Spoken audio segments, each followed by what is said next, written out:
স্কুলের পিছনে পুকুর পাড়ে মোহন বই পড়ছিল। আমি পাথর দিয়ে ঢিল দিলাম আর বললাম, এই শুনছো, তুমি সবসময় চুপচাপ থাকো কেন? হ্যাঁ, আমি না মানে আমি বই পড়ছিলাম। বই পড়ছিলে নাকি স্বপ্ন দেখছিলে? এই যে আমি এতদিন ধরে তোমার পাশে বসি, তুমি একটা কথাও বলো না। আমি তো জানতাম না তুমি আমার সঙ্গে কথা বলতে চাও। আমি হাসি দিয়ে বললাম, আহারে এত ভদ্র ছেলে। কিন্তু ভদ্র ছেলেরাই সবচেয়ে বিপদে পড়ে জানো। তার পরের দিন ক্লাসে সব বন্ধুদের ডাক দিয়ে বললাম, শোনো শোনো সবাই, আমি ঠিক করে ফেলেছি, মোহন হবে আমার বর, কারণ সে একটুও ঝগড়া করে না। এই কথা শুনে সে তো লজ্জায় লাল হয়ে গেছে। আরে রূপা, এসব বলো না প্লিজ। বন্ধুরা বলছে, ওই দেখো প্রেম প্রেম গন্ধ লাগছে। উফ। পরে ক্লাস শেষে ওকে বললাম, আজ বিকালে আমার সাথে দেখা করবে মাঠে। সে বলল আচ্ছা ঠিক আছে। তারপরে বিকালে একসাথে হাঁটতে বার হলাম। আমি ওর দিকে তাকিয়ে হাসতে লাগলাম। ও, তুমি এমন সব সময় হাসো কিভাবে?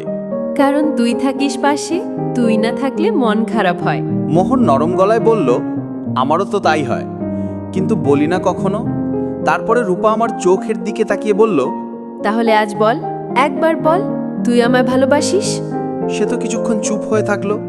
তারপরে কাঁপা কাঁপা গলায় বলল, আমি আসলে মানে আমি তোকে খুব ভালোবাসি রূপা। তারপরে রূপা মুচকি হাসি দিয়ে বলল, দেরি করে ফেললি রে পাগলা, আমি তো তোকে সেই ক্লাসের প্রথম দিন থেকেই ভালোবাসি। তারপরে বেশ কিছুদিন আমাদের সম্পর্কটা ভালোই চলছিল। হঠাৎ একদিন রূপা ফোন দিয়ে বলল, আমাদের বাড়ির পিছনে পুকুর পাড়ে আসো।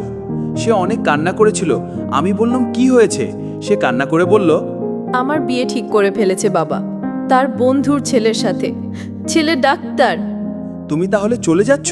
আমি বললাম, আমাকে মাফ করে দিস রে মোহন, তারপরে মোহন কান্না করে চল পালিয়ে যাই, আমি তোকে হারাতে পারবো না। আমি তার হাতটা চেপে ধরে বললাম, না রে পাগল, তোর স্বপ্ন শেষ করে তোকে পেতে চাই না। আগে তুই তোর স্বপ্ন পূরণ কর। আর হ্যাঁ, তুই যদি পারিস তাহলে আমার বাবার কাছে গিয়ে আমার বিয়েটা আটকা।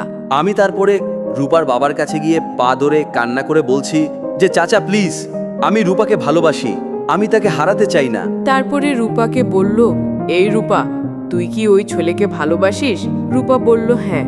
তখন রূপার বাবা বলল, এক শর্তে আমি রাজি হতে পারি। আমি বললাম কি? তারপর রূপার বাবা বলল যে, তোমরা আজ থেকে যোগাযোগ ছাড়া থাকবে, আর তুমি মাস্টার হয়ে আসলে আমি নিজের হাতে তোমাদের ধুমধাম করে বিয়ে দিব। আমি বললাম ওকে। তারপরে ওই যে সে গেল। আজ 4 বছর, আজ আমাদের গ্রামে একটা মেলা।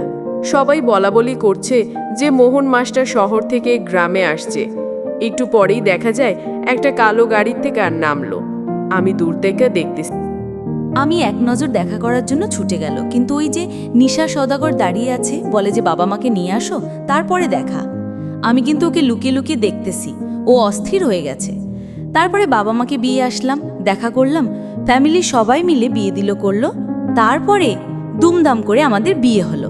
ওহ, আরেকটা কথা, এই আইডিটা হিমেল ভাইয়ের, উনি নতুন আইডি খুলছে। সবাই লাইক করবেন, কমেন্টে জানাবেন যে কেমন হয়েছে, আর এমন সুন্দর সুন্দর ভিডিও পেতে সাবস্ক্রাইব করে রাখুন। ভালো থাকবেন, ধন্যবাদ।